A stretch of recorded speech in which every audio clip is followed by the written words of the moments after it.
Hi everyone, Andrew from WiZDOM here with the 7th video in the What Should I Do Next series.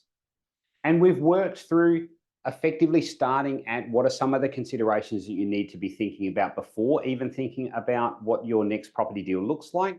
And we've been slowly building up portfolios and introducing different types of deals, both from a manufactured growth strategy and from a cash flow perspective as current available equity amounts increased and increased and increased, and managed all of those decisions along the way. But I thought it would be really remiss of me not to deal with an entirely different situation that I come across quite a lot. So by virtue of, great decisions that people have made along the way and they've built up a great property portfolio, and also potentially people that are in the latter part of their lives where they've got lots of equity, they've been able to pay down all of their debt. Either way, the situation that I wanted to talk about was what happens when you don't have a lot of income.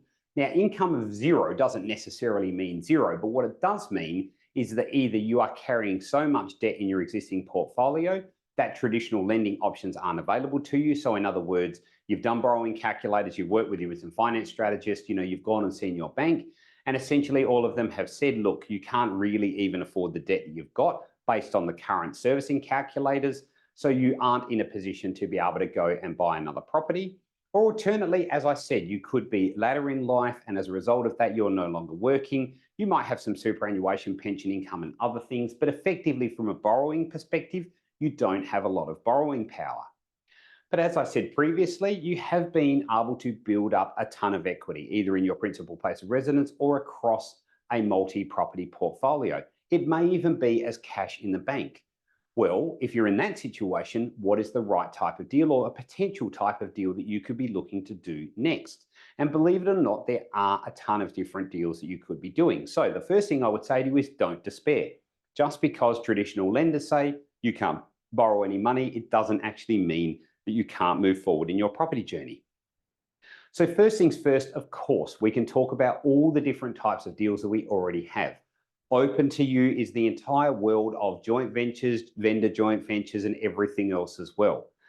But if we're specifically talking about, well, what type of property deal looks like next, there are a couple of key things that we need to be talking about here. One of them is current available equity. So as I said, and I've stuck with the whole way through all of these videos, current available equity is essentially cash in the bank. It's not that you have equity in a ton of property. So one of your considerations immediately is really working out, what do you want? Are you prepared to potentially sell down part of your portfolio to be able to realize some cash out of that and put yourself in a situation where you are essentially then cashed up, you do have current available equity, and as a result of that, you could be going and doing property deals from there. Because truthfully, without doing that, it's not to say there's anything wrong with your portfolio, but the ability to go and buy another property is going to be really limited.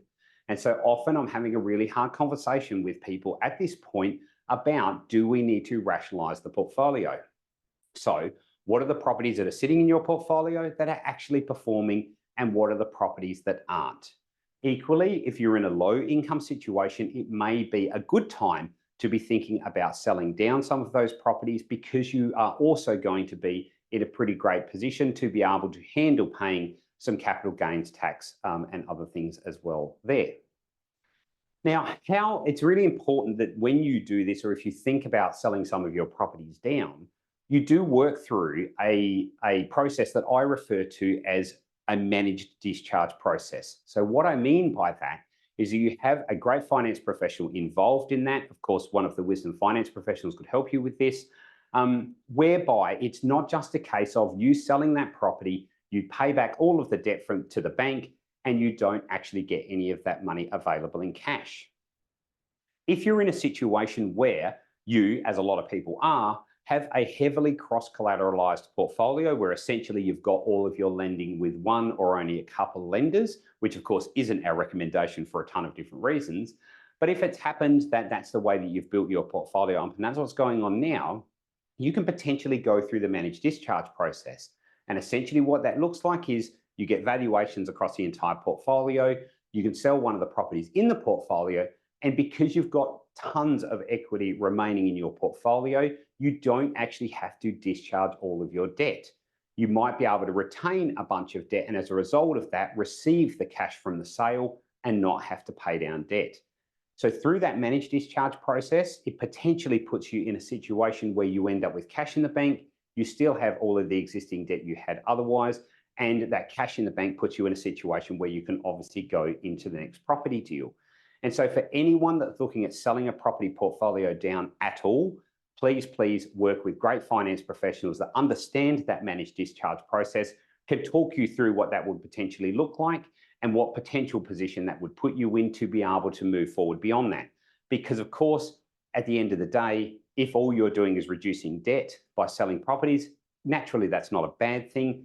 However, it doesn't necessarily facilitate you moving forward, which obviously most of you want to be able to do. So let's assume that either through selling some property down or other mechanisms, or it just happens that you have a lot of money sitting around in the bank, what types of deals you could be looking at despite the fact that you aren't in a great borrowing situation? Well, it would be remiss of me, again, not to introduce a couple of really interesting styles of lending that might be available to you. So one of them is in the commercial space and referred to as a lease stock. So with a lease stock, the lender is purely looking at the lease income for the property and they don't actually care about your financial situation that sits behind that. So you can go and buy a great commercial property, and in some cases, actually a group of units would fit within this as well. And by virtue of buying those properties and the lease, you can actually access some really great lending as well.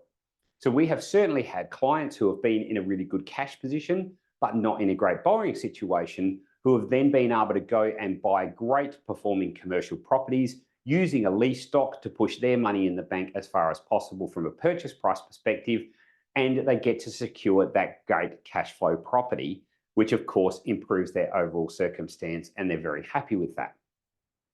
Now, the other type of lending, again, when you have a bunch of money in the bank, is that you could consider cash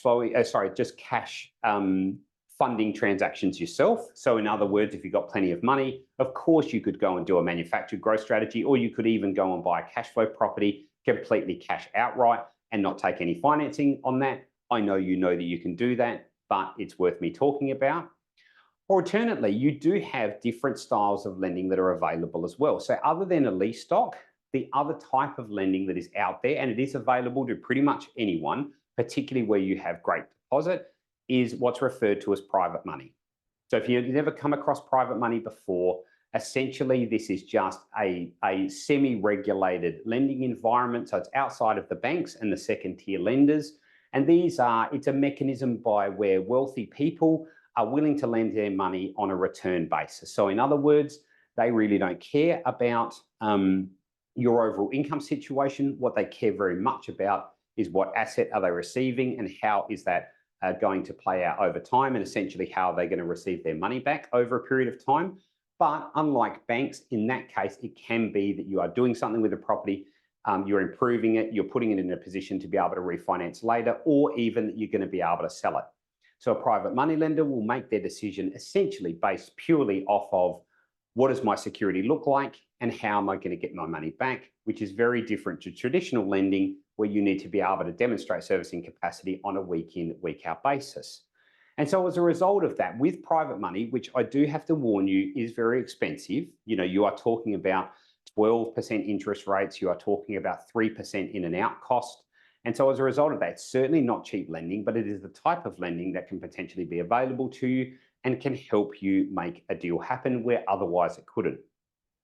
So I think it's really important if you're in this situation to be, again, working with a great finance professional that understands these things, that isn't just involved in traditional lending where a bank says yes or no, that is actually accessing regularly and in touch with regularly all of these different types of policies that exist, which you could potentially be leveraging to get into deals that you otherwise couldn't, or you don't realize that could actually happen.